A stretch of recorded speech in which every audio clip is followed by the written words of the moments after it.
पढ़ने जा रहे हैं कक्षा 8 सीधा और प्रतिलोम समानुपात अध्याय 13। कक्षा 8 प्रश्नावली, जिसका प्रश्न है एक किसान की पशुशाला में 20 पशुओं के लिए 6 दिन का पर्याप्त भोजन है। यदि इस पशुशाला में 10 पशु और आ जाए तो यह भोजन कितने दिन तक पर्याप्त रहेगा।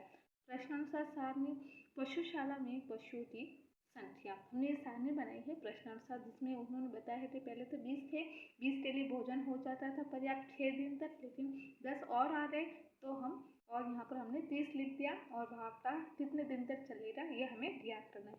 हमें ये लिखना बहुत इंपॉर्टेंट है, इसके बिना हम इसे नहीं समझ सकते।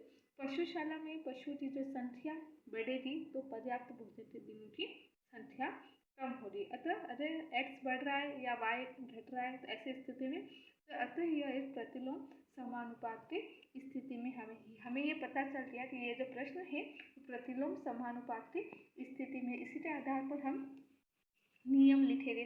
हम जानते हैं कि प्रतिलोम समानुपात का जो नियम है x1 बटा x2 बराबर y2 बटा y1, और उसमें क्या होता है y1 बटा y2 होता है, लेकिन इसमें ऐसा नहीं होता है। तो ये आपको नियम याद रखना है।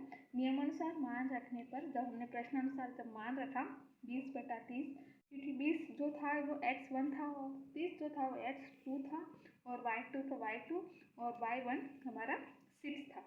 तो हमने वज्र मतलब तिरछा गुना जब हमने किया तो 20 गुना 6 बराबर 30 गुना y, तो y की घात 2 नहीं नीचे। पक्षांतरण जब हमने किया तो 0 से 0 कट गए, 3 गुना 6, हमारा आंसर आया 2 गुना 2 बराबर 4। तो यह भोजन 4 दिन तक पर्याप्त रहेगा।